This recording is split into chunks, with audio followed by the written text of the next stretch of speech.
Let It Go, Yogesh, Kappor. I was lying on my deathbed, and as I gasped for the last breath of air before my soul left my body, 3 questions came to haunt me. Did I live? Did I love?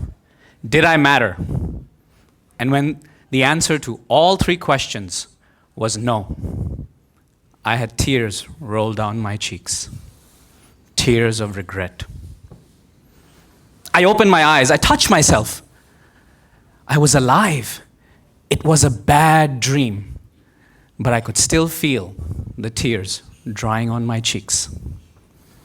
Contest chair, fellow Toastmasters, and anyone in this room who's ever cried tears of regret.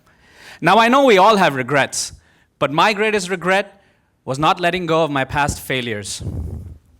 When we're young, we're like this balloon, able to fly high, limitless, fearless, but something happens along the way. We fail at something, and that failure becomes our anchor. We just don't learn how to let it go. Now, when I ask myself, what was it I wasn't letting go of? It takes me back to a speech I did in primary 1. They say the mind of a human being starts to work the day you're born till the day you come on stage to give a speech. And that's what happened to me. As soon as I came in front of the classroom, my mind got frozen. And in that anxiety, I wet my pants. My spirit broke as I could hear everybody laughing. And that day I decided I would never speak in front of an audience again. I just couldn't let it go. Then in high school, I fell in love. Me and my girlfriend were the perfect couple, just like Angelina Jolie and Brad Pitt. Yes, I had hair back then.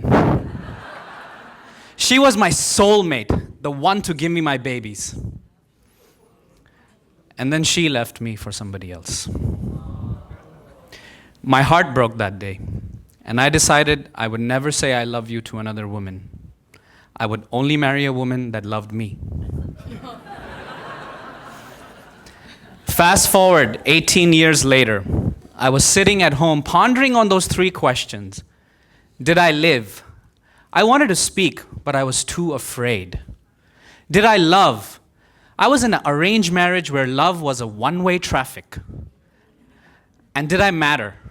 I wanted to do something that made a difference to everybody. Again, the answer to all 3 questions was no. I sat there feeling helpless, useless, and depressed. Have you ever felt that? And that's when my daughter came running after my son. Give me back that toy! My son climbed on top of the sofa. He fell off and hit the edge of the coffee table. My wife panicked. I panicked. My daughter was laughing. We took him to the hospital, where he received 3 stitches. 1 year passed by. My son never dared to climb on top of the sofa. And I was sitting home watching the movie Frozen with him. Those of you that have not seen the movie, there's a princess that climbs on top of the mountain and sings as she lets go of all her failures and discovers her true potential. Suddenly, I hear singing. I look down. My son, he was gone. He climbed back on top of the sofa. And he was singing, let it go, let it go. It dawned on me that day that the biggest tragedy in life isn't failing, but it's not letting go of your past failures. Anthony Robbins once said, it takes a second to change something within you. And that was the second that something changed within me. So I decided to change the answer to those 3 questions. I wanted to be a speaker, so I Googled and found a speaking club. And within 6 months, my mind no longer got frozen, and neither did I wet my pants. I wanted to love again, so I went home, and I told my wife, honey, I love you. She looked at me and said, are you okay?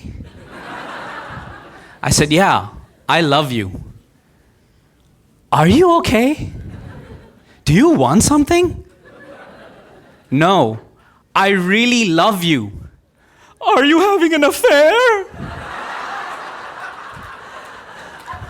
But I could see the tears of joy on her cheeks.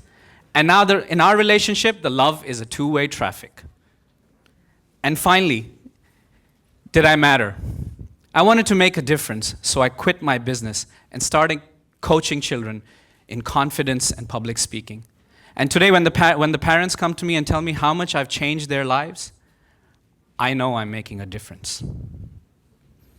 My son taught me, no matter how hard you fall, the only way to rise up again is by letting go.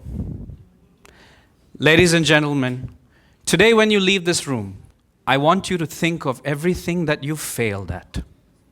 Whether your heart or spirit have been broken, what is it stopping you from getting into that new opportunity, that new relationship, that new business, and let it go? Because one day you're going to be lying on your deathbed. And as you gasp for the last breath of air before your soul leaves your body, your life will flash by you. The same three questions will come to haunt you. But why wait till then? Let me ask you now. Do you want to live? Do you want to love? Do you want to matter? You will always be limitless. You will always be fearless. And in the end, you will cry tears of joy as long as you apply these three words, which is, let it go. Contest chair.